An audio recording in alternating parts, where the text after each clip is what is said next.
Impact News ki Impact Health Link amasibu miyeng tabiriba mayambu ahanbada Joyshree Usham na taram nokchari. Ngasi akoy na puzaragliba topic facts about cleft lip and cleft palate. Hiramasigi matang da ako pumarol tambina bay damakta akoy studio da lengshin duna leriba expert si miyam da shaktak chage. Lengshin biriba si specialist plastic surgeon amani mahag smile trained partner surgeon ni handak ikwi dana downtown Hospital Guwahati na Award for Excellence in Medicine 2019 for the Northeast India. Pira duna ikai kumnagraba adugumlaba Shija Hospitals and Research Institute Private Limited ki Chairman cum Managing Director Dr. Palin Khundongbam gani. Dr. Butaram Dokchari. Thank you. Dr. Ahan bada Dr. Dagi khangzaning basi cleft lip amadi cleft palate hariba birth defect si masi karma makalgi birth defect no loina na ani asigi khana bazi karino habado kharkup na thambina ba haizage birth defect haramina koi pokpudagi yaurapani maroina mi koi chatruk pokpui mrongda amamamdi masimban kaiba ngau kaiba udabasu yauramba yae du mathakki chimban sida koi yetana tra oida kaiba natra animo kaiba natraga ngau kaiba asi thoi aduga hariba posi imung duda yamna hena chawna psychological impact pi ba haitare hariba defect asi magi atai organ singda brain da kari da amta sopuna te adu simban sina maram oraga hekta mang da laibunina mogi da psychologically trauma laiba aduga magi school chattaba mayam mang da tinaba hangoira pokolop pe mayam adu mithakta fajina cleft palate si leraga di ngau si kairaga di simban gi khoi gi ya manugi mathak gi ngok pak si da kai bisawi ado kairagadi chaba thak phasana ngamdaba adagi wa ngang phasana ngamdaba haiba pot punamak si yamna chauba khoi social impact so iba aduga ayambana khoi pisa leitabadagi aduga khoi khangdabadagi su yaure adu natraga tonga tonga ba khoi thaja biswa andabiswas hai tare aduna maram oraga layengdaba aduga moisi layengdabana maram oraga moisi yamna khoi maningda leiba mayamdagi ikaidana lotna leibasi adum thengnai hariba posi koi lahing nabi damukta smile train na ma koi NGO mutholakpani USA da India gi rate USA da global nisidi tonga tonga ba koi pisa pai ba mayam amna dan tawraga sigi posi da focus tawraga masimban kaiba ngau kaiba si masi 45 minutes operation tawraga madugi funding piraga lahing aga moisi normal ohin ba wani aduni maroina cleft lip and palate si imungi yam chawba society gi yam chawba yamne chaw impact amani adu hariba si laying nabagi khudong chaba si lemna laying nabi khudong chaba si leire yam nongai je doctor degi mathang da khangjaning bezi hariba cleft lip amasung cleft palate chin ngau kaibegi chiban ngau hai tare doctor si kaibegi incident se Manipur da masigi case se kyam yamna leibagi India dana keramba adagi overall global dana masigi case se kyam wang bagi haiba su khangjage Manipur gi oina koina population si 30 lakhs na koina kanbe yai adu oragadi koina estimate tawrisi 5,000 gumbadi koi naram gani na khalle ado hojik phawbada koina koi Shija hospitals smile train Shija cleft project aina koi 2006 dai hojegi bani matam amada yamna pulap oina tholei hana koi tarum dabagi ado hojik si chathari lising ahum ga chani pandi tawgre hariba lising ahum chani pansi Manipur khaktagi natte aduna se koina kanoda Nagaland da chalaga koi Kohima da operation tawi adaida koina chatret ki mathak tawgre Myanmar gi naba koi chatlaga tawrure aduga marak tasu lakpa tawre chawrakna cham yang khai mukti Myanmar gi tawgre aduda natana Mizoram gi Assam gi Bihar gi Arunachal Pradesh mayam sidagi laktana operation tawgiba mayam yaure aduna chawrakna koi gi 1800 mukti khaidokraga 2000 gumbadi 2000 1000 mu khaidok yare hai tare 1000 mu khaidok raga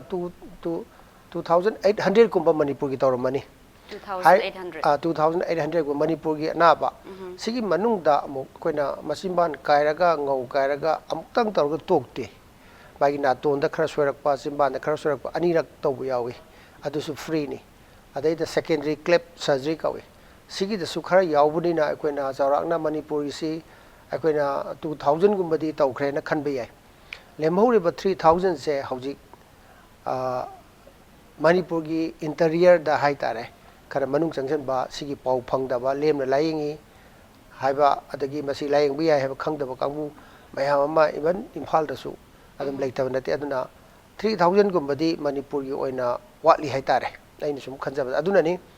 ꯍꯧꯖꯤꯛ ꯁ꯭ꯃꯥꯏꯜ torch ꯍꯥꯏꯅ ꯑꯃꯨꯛꯀ ꯅꯧꯅ ꯆꯍꯤ 10 ꯐꯥꯔꯛꯄꯒꯤ ꯏꯟꯗꯤꯌꯥꯗ ꯆꯍꯤ 10 ꯐꯥꯔꯛꯄ ꯁ꯭ꯃꯥꯏꯜ ꯇ꯭ꯔꯦꯟꯁꯤꯒꯤ ꯁꯔꯚꯤꯁꯁꯦ ꯑꯗꯨꯒ ꯂꯣꯏꯅꯅ 5 lakhsꯀꯨꯝꯕ ꯇꯧꯈ꯭ꯔꯦ ꯁꯤꯗꯩꯁꯤꯗ ꯌꯥꯝꯅ ꯆꯥꯎꯕ ꯑꯩꯈꯣꯏꯒꯤ ꯋꯦꯕ ꯑꯃ ꯁꯥꯒꯠꯅꯕ ꯍꯣꯠꯅꯕꯗ ꯁ꯭ꯃꯥꯏꯜ ꯇꯣꯔꯁꯅ ꯑꯃ ꯏꯚꯦꯟꯁꯦ ꯏꯚꯦꯟꯁꯤ ꯉꯔꯥꯡꯃꯛꯇꯁꯨ ꯉꯔꯥꯡꯗꯒꯤ ꯄꯥꯡꯊꯣꯛꯈꯤꯕ ꯃꯥꯜꯂꯦ ꯍꯧꯈ꯭ꯔꯕꯅꯤ ꯍꯥꯏꯔꯤꯕ ꯏꯚꯦꯟꯁꯤ ꯂꯥꯏꯕꯛ ꯌꯥꯝ ꯐꯕ ꯍꯥꯏꯇꯥꯔꯦ ꯏꯟꯗꯤꯌꯥꯒꯤ ꯁꯤꯟ ꯊꯨꯡꯅ ꯃꯥꯒꯤ ꯁ꯭ꯇꯦꯠ ꯈꯨꯗꯤꯡꯃꯛꯇ ꯆꯠꯀꯗꯕꯅꯤ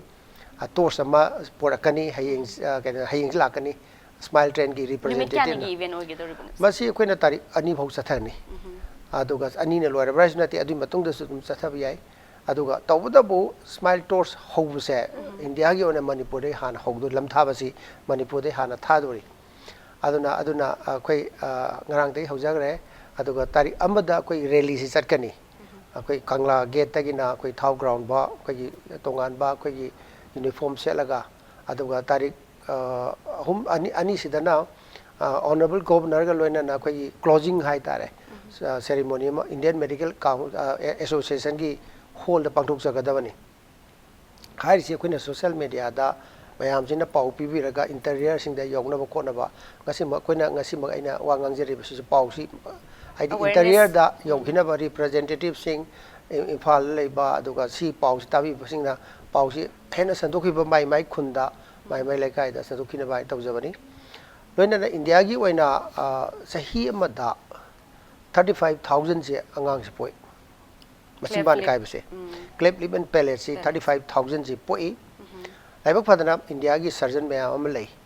ꯏꯟꯗꯤꯌꯥꯒꯤ ꯁꯔꯖꯟ ꯃꯌꯥꯝꯁꯤꯅ ꯂꯣꯏꯅ ꯑꯩꯈꯣꯏꯒꯤ ꯏꯟꯗꯤꯌꯥꯒꯤ ꯑꯣꯏꯅ 150ꯒꯤ ꯃꯊꯛꯇ ꯄꯥꯔꯠꯅꯔ ꯁꯔꯖꯟꯁ ꯂꯩ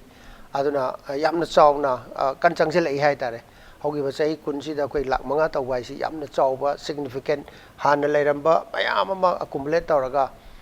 ꯃꯗꯨꯒꯤ ꯑꯩꯈꯣꯏꯒꯤ ꯉꯝꯅꯕ ꯍꯥꯏꯅ ꯃꯗꯨꯒꯤ ꯂꯥꯌꯦꯡꯕꯁꯤ ꯍꯧꯔꯛꯈꯤꯕꯅꯤ ꯍꯧꯖꯤꯛ ꯂꯥꯏꯕꯛ ꯐꯗꯅ ꯑꯩꯈꯣꯏꯒꯤ ꯑꯌꯥꯝꯕ ꯉꯝꯁꯤꯜꯂꯛꯑꯕꯅꯤ나 ꯆꯍꯤꯁꯤ ꯅꯧꯅ ꯂꯥꯛꯑꯦ ꯊꯦꯡꯅ ꯇꯧꯔꯒꯗꯤ ꯃꯥꯒꯤ ꯋꯥ ꯉꯥꯡꯕꯒꯤ ꯁ꯭ꯄꯤꯆꯇ ꯀꯥꯏꯔꯛꯄ ꯍꯥꯏꯗꯤ ꯔꯦꯛꯇꯤꯐꯤꯀꯦꯁꯟ ꯉꯝꯃꯛꯇꯕ ꯉꯟꯅ ꯇꯧꯔꯤꯈꯩ ꯁꯥꯏꯀꯣꯂꯣꯖꯤꯀꯦꯜ ꯇ꯭ꯔꯣꯃꯥ ꯑꯗ ꯋꯥ ꯉꯥꯡꯕꯒꯤ ꯆꯥꯕꯒꯤ ꯊꯛꯄꯒꯤ ꯂꯣꯏꯅꯃꯛ ꯍꯦꯟꯅ ꯐꯩ ꯍꯥꯏꯇꯥꯔꯦ ꯍꯧꯖꯤꯛꯇꯤ ꯉꯟꯅ ꯂꯥꯛꯅꯔꯦ ꯑꯦꯋꯦꯔꯅꯦꯁꯁꯤ ꯈꯔ ꯂꯥꯛꯄꯗꯒꯤ ꯌꯥꯝ ꯅꯨꯡꯉꯥꯏꯖꯔꯦ ꯗꯣꯛꯇꯔ ꯑꯗꯣ ꯗꯣꯛꯇꯔ ꯑꯩꯈꯣꯏꯅ ꯈꯪꯖꯅꯤꯡꯕꯁꯤ ꯍꯥꯏꯔꯤꯕ ꯆꯤꯝꯕꯥꯟ ꯉꯧ ꯀꯥꯏꯕꯁꯤ ꯄꯣꯛꯂꯛꯄꯗꯒꯤ ꯀꯥꯏꯕꯁꯤ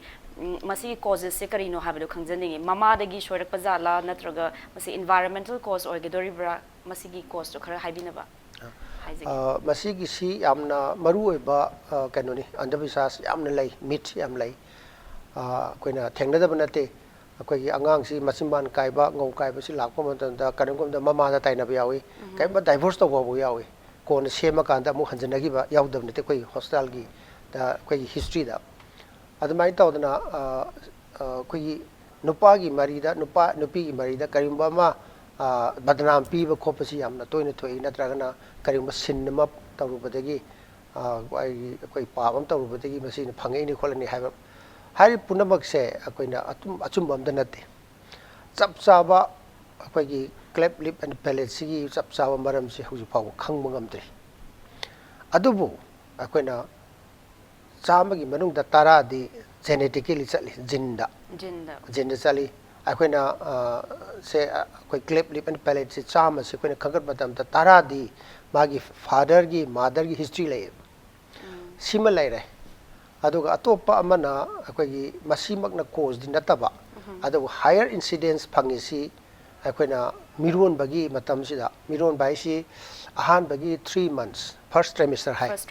ꯁꯤꯁꯤꯗ ꯃꯥꯒꯤ ꯑꯣꯔꯒꯥꯟꯁꯤꯡꯁꯤ ꯁꯦꯝꯕ ꯃꯇꯝꯅꯤ ꯁꯤꯁꯤꯗ ꯗꯤꯁꯇꯔꯕ ꯇꯧꯈꯤꯕꯗ ꯍꯥꯏꯔꯤꯕ ꯗꯤꯐꯦꯛꯁꯤ ꯊꯣꯛꯄ ꯌꯥꯕ ꯑꯗꯨ ꯆꯤꯝꯕꯥꯟ ꯈꯛꯇꯒꯤ ꯅꯠꯇꯦ ꯑꯇꯩ ꯑꯣꯔꯒꯥꯟꯁꯤꯡꯗꯁꯨꯅꯤ ꯑꯗꯨꯗ ꯌꯥꯎꯔꯤꯁꯤ ꯑꯩꯈꯣꯏꯅ ꯑꯍꯥꯟꯕ ꯊꯥ 3ꯁꯤꯗ ꯃꯤꯔꯣꯟꯕꯁꯤꯗ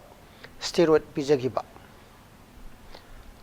ꯑꯦꯟꯖꯤꯑꯣꯂꯥꯏꯇꯤꯛ ꯍꯥꯏꯅ ꯑꯩꯈꯣꯏꯒꯤ ꯋꯥꯈꯜꯁꯤ ꯑꯩꯈꯣꯏꯒꯤ ꯂꯥꯡꯕ ꯐꯥꯊꯅꯕꯒꯤ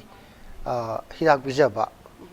ꯑꯦꯛꯁꯔꯦ ꯌꯥꯏꯈꯤꯕ ꯑꯦꯛꯁꯔꯦ ꯌꯥꯏꯕꯁꯤ ꯑꯩꯈꯣꯏꯅ ꯑꯦꯗꯚꯥꯏꯁ ꯇꯧꯗ꯭ꯔꯤꯁꯦ ꯐꯥꯔꯁ ꯇ꯭ꯔꯥꯏꯃꯤꯁꯇꯔ ꯌꯥꯔꯤꯈꯩ ꯑꯦꯛꯁꯄꯣꯖ ꯇꯧꯔꯣꯏꯗꯕꯅꯤ ꯑꯗꯒꯤ ꯇꯣꯉꯥꯟꯕ ꯑꯩꯈꯣꯏꯒꯤ ꯖꯔꯃꯟ ꯃꯤꯖꯜꯁ ꯍꯥꯏꯅ ꯑꯩꯈꯣꯏꯒꯤ ꯃꯤꯖꯜꯁ ꯃꯈꯜ ꯑꯃ ꯂꯩ ꯂꯥꯏꯀꯨꯞ ꯊꯣꯛꯄ ꯍꯥꯏꯇꯥꯔꯦ German ꯃꯤꯖꯜꯁꯤ maru in the first trimester da tawkiba B complex deficiency si bhawa yauna hariba singsi thengnagragadi akoi higher incidence phangi ha haidi incidence khara wangi aduga maduna maram oidana tawribani habdi yadaba aduna hajiti am kanna thijalli akoina case khuding makki akoina parameter si chamagi mathakta lokhale hojik masimban kaiba ngau kaiba operation toram dai da hari posi USA da smile train da akoina directly thai New York to base tawni aduga hari basi profile mayam si loina analyze tawraga masigi sapsaba maram thina ba khonari masigi gene je identify tawna khonari tawba ngamdri hoji bawgi di ngamde gene si kaiba kai identify tawna ngamdi akoi genetic manipulation tawraga masigi posi ngak thokna bagi prevent tawna bagi adugi target ni hoji leise hoji phawgi oina di poidri aduga poluk pasingsi loina akoi lahing na bagi keno da laiba aduga miruon ba matam da hajikti 3D ultrasound su phange 3 dimension ultrasound phangamni miruling da khangbu yawe akoi makta da akoi ahum sure khangise Manipur de ani ma adagi Assam de ma akoi ultrasound tormu do mama isi koina 3D si pan ma da sima kai si du uba masi kari tha da khangba ngam tha si tha taruk ki matungda taruk tere ki matungda agi mai figure si tar matungda khangi adu hai hena koina atei atopa abnormalities maro in brain gi kari am atrophy lai ba kop anencephaly gain lai adu manatra gadi koi termination si tongna de po halaga phajana layeng ba tawna hana koin inform tawrani sumba ma tawi adu koin masi layeng bada yam chapchara ngamni layeng aga and normal ni haina layeng ga masimban kai ba ngau kai ba layeng ga doctor oi ba engineer mayam yaw khre aduna mentally kasu handabana te hana counseling tawbi hai tare amai tar magonda akiba khang phawdana ba honda bi ta dei doctor na uzi pan bi bada first trimester si sida mama oi bi singna yamna section tharang lobo si daka tai hena pan bi bane hai badi measles German measles kum narak laba de x-ray kum de exposed to targadi angang du da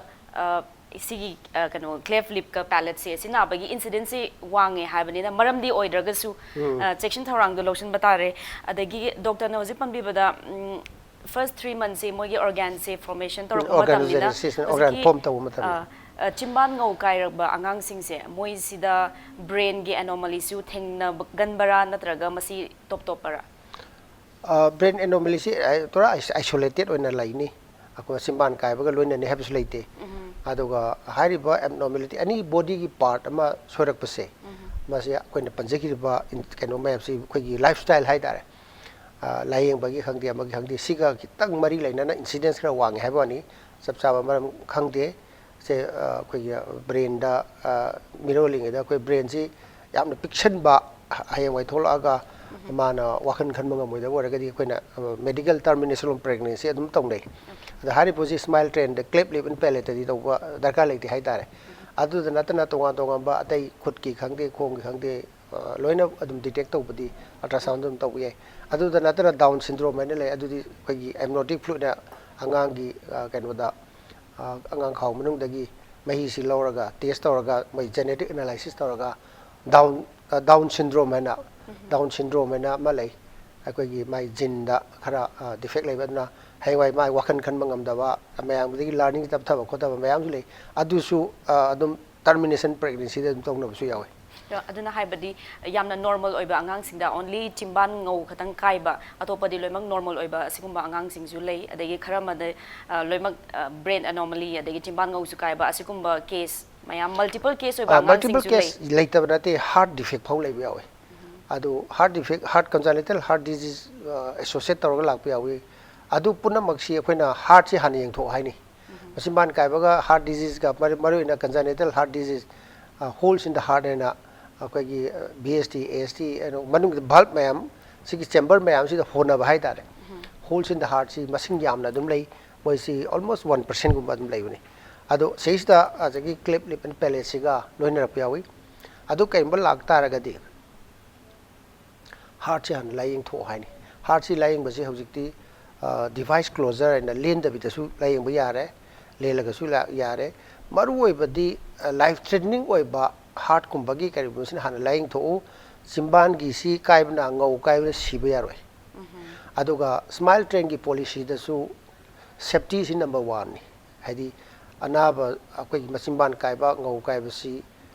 operation tawbada sidau sarupudi mamagi matambagda pamjage haiba aduna heleba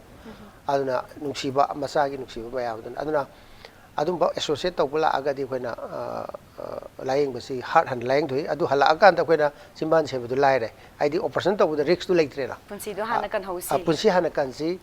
aduna adugi policy dani hojik Prithivi oina su Cleft, Lip and Palate si operation tawnabagi NGO haitare grant magi support tawribase atai organization khar su lei adu kwaidagi pasing yamna tawri si Smile Train Inc New York City aduga kwaidagi safest oiba organization su haidi safety measures ta aduga kwaidagi safest si ana complication thoktabase masi Smile Train because of their policy aduna maram oiraga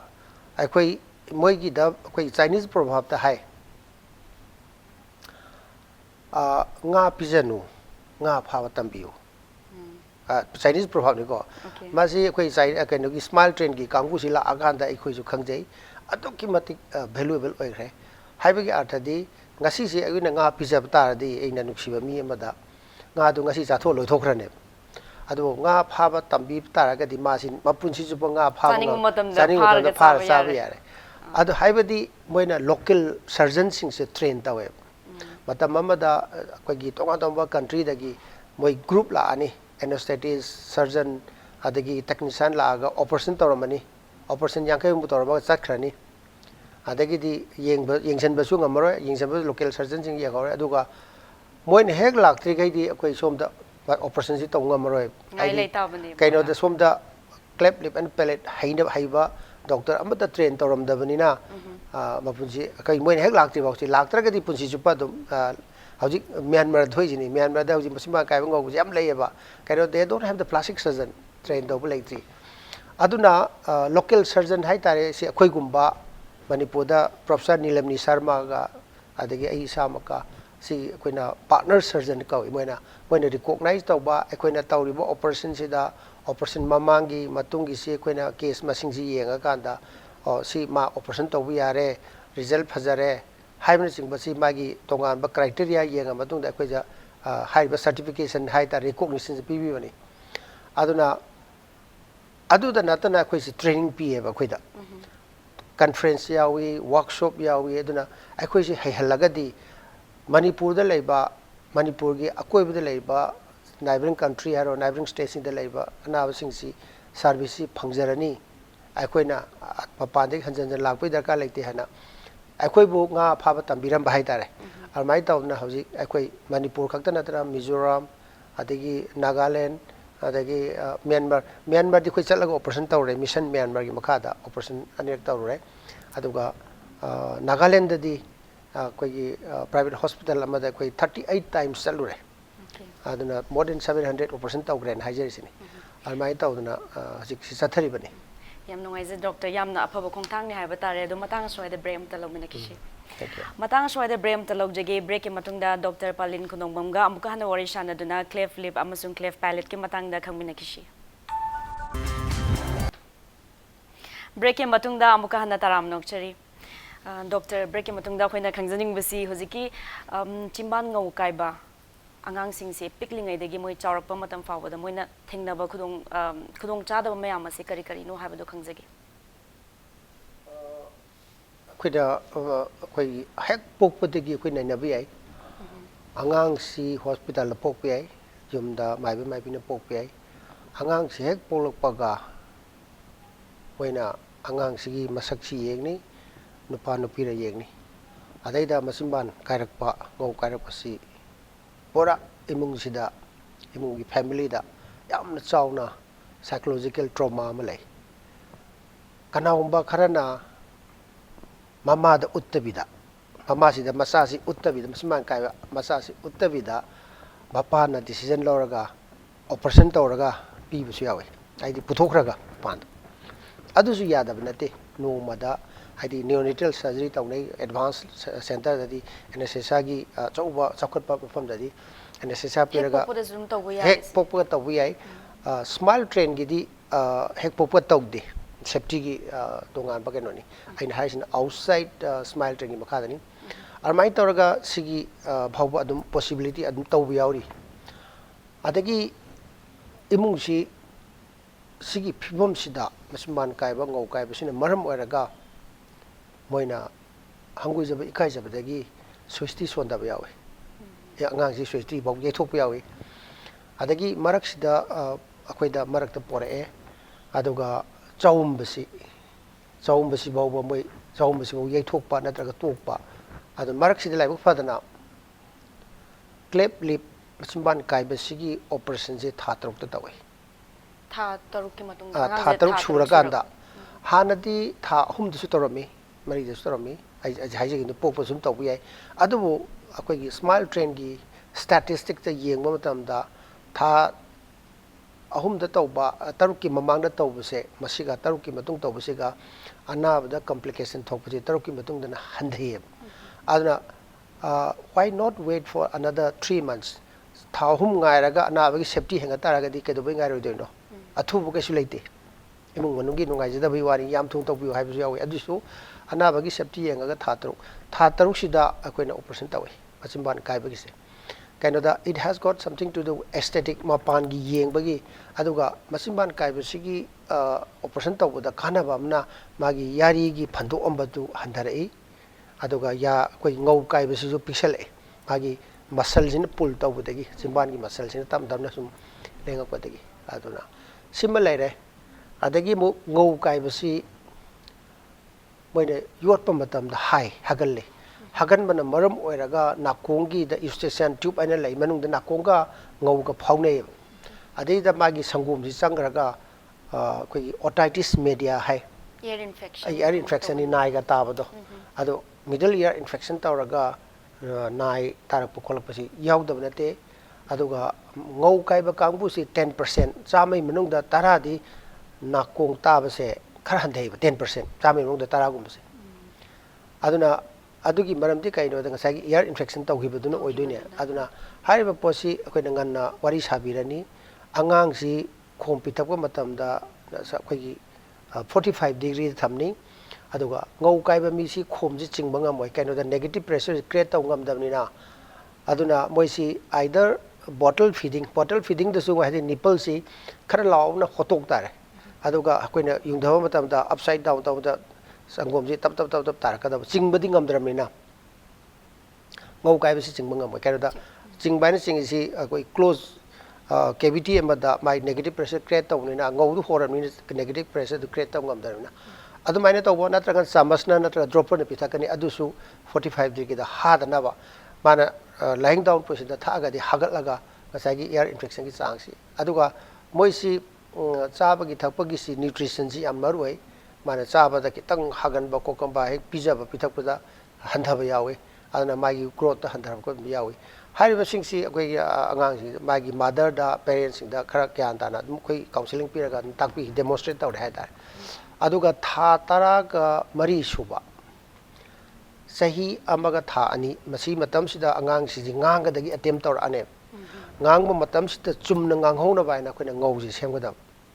14 months yaudringai da 14 months subada sisu safety gi ni aduga manungi da palate ki adagi mai saru gi maxilla gi kari growth se akoina disturb tawduna ba adi yam nang kuina ngai raga su maron thokpada mu handraka doini ngang ba horopa sida koina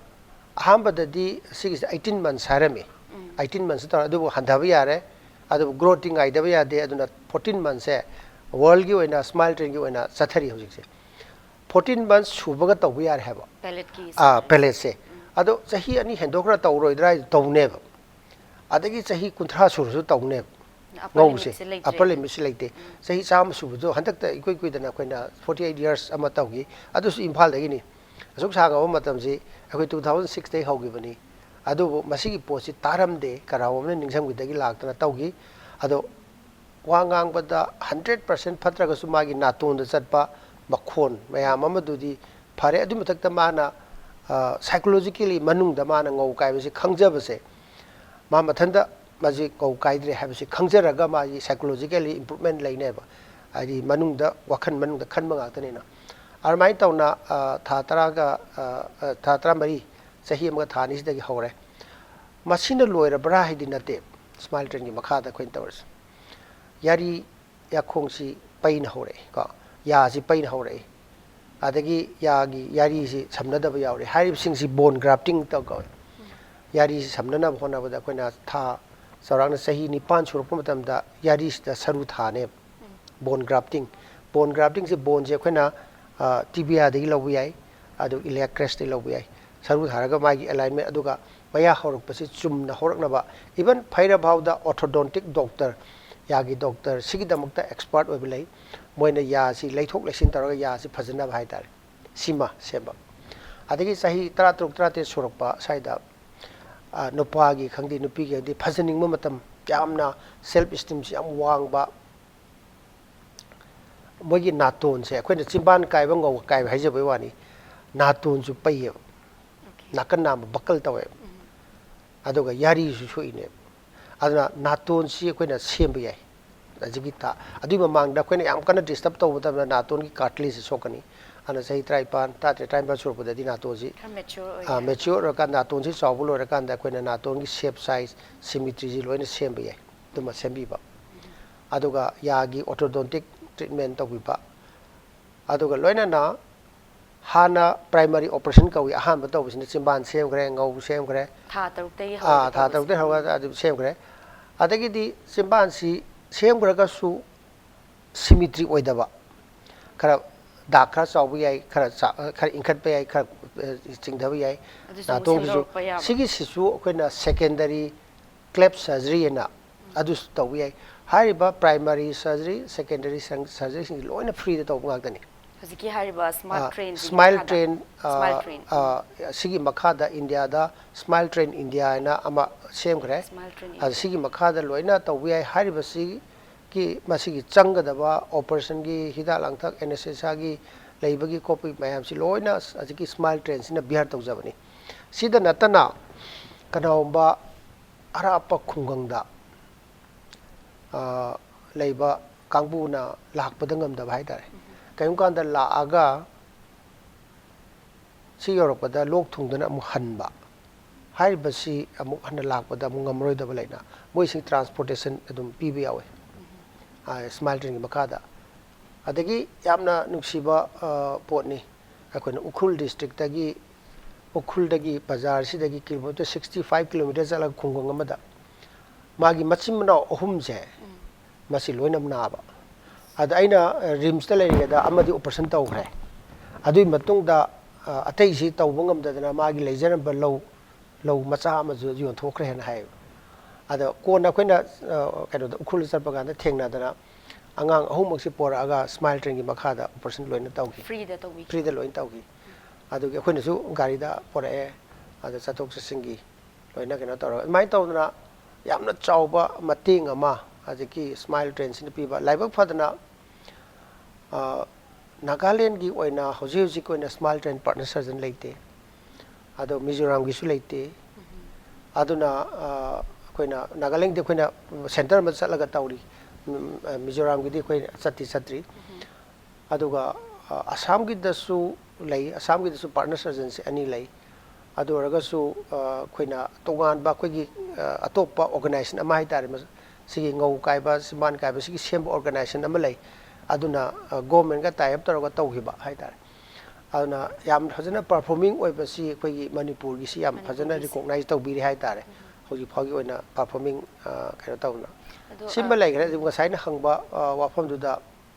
ꯋꯥꯔꯤ ꯈꯛꯇꯪ ꯑꯩ ꯅꯤꯡꯁꯤꯡꯖꯧꯒꯦ ꯁ꯭ꯃꯥꯏꯜ ꯄꯤꯡꯀꯤꯅ Oscar award ꯐꯪꯈꯤꯕ documentary ꯑꯃ ꯂꯩ ꯕꯅꯥꯔꯁꯇ ꯊꯣꯛꯈꯤꯕ ꯋꯥꯔꯤꯅꯤ ꯈꯨꯡꯒꯪ ꯑꯃꯗ ꯃꯥꯏꯛ ꯄꯥꯜꯂꯒ ꯁꯨꯝꯕꯁꯤ ꯂꯦꯝꯅ ꯇꯧꯏ ꯈꯣꯠꯂꯦꯅ ꯂꯥꯎꯕꯗꯒꯤ ꯃꯄꯥꯁꯤꯅ ꯇꯥꯕꯗꯒꯤ ꯃꯆꯥꯅꯨꯄꯤꯁꯤ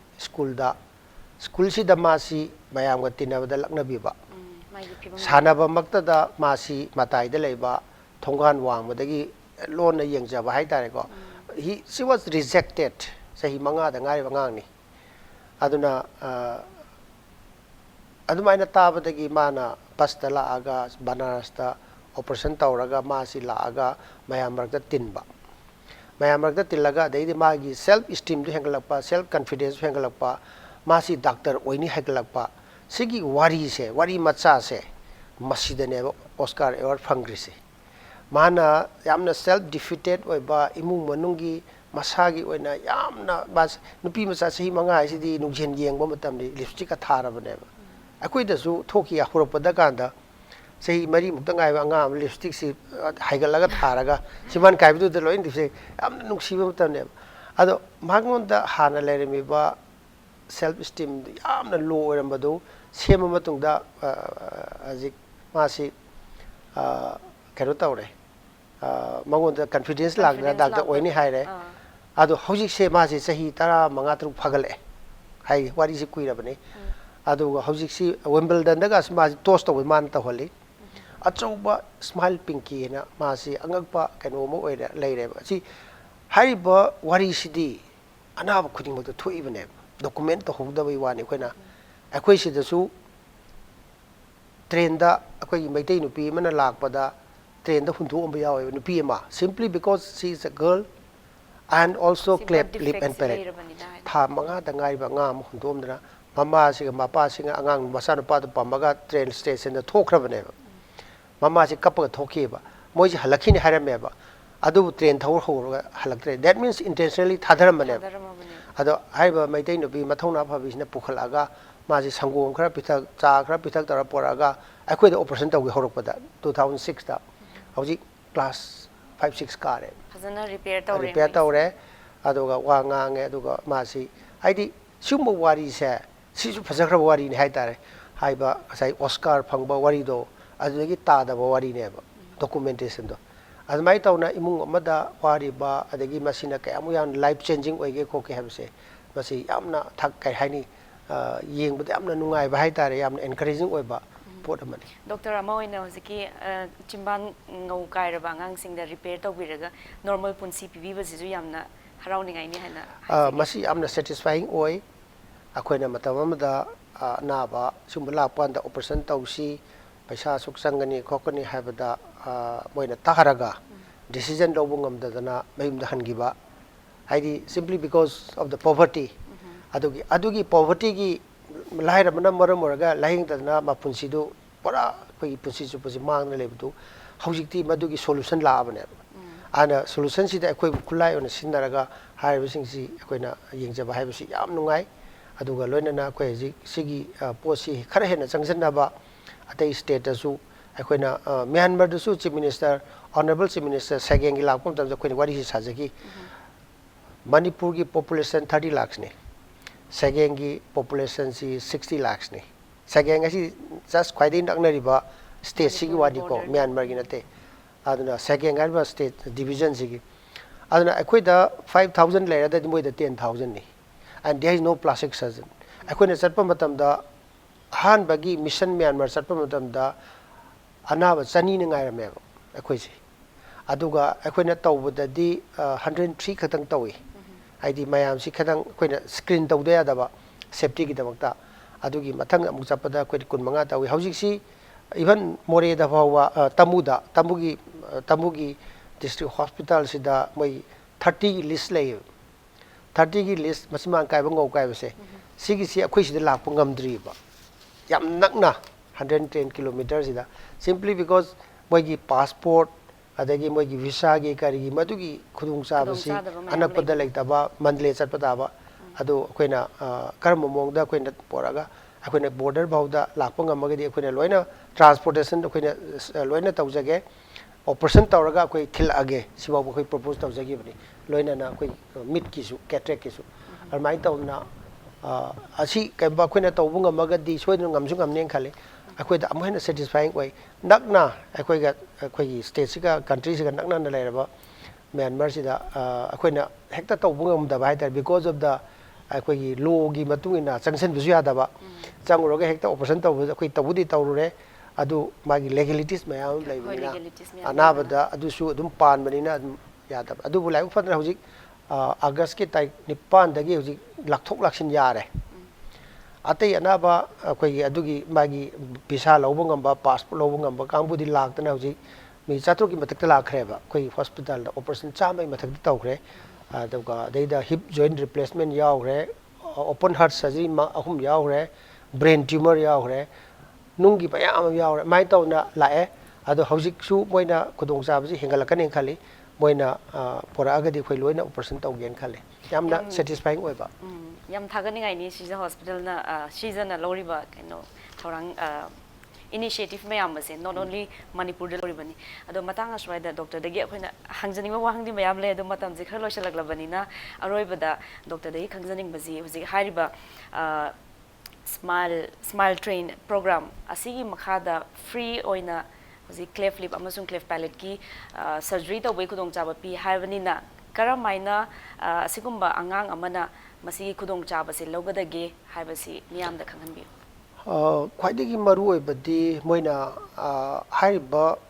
cleft lip and palate se free da operation Manipur da Shija hospital tawi habasi makhangam jangi masi khangdrigedi sora la roi khangdaba kangbu mayam lagtri khangaga su kibadai lagtri aduna aina request tawning badi Manipur gi lairiba church ki leaders sing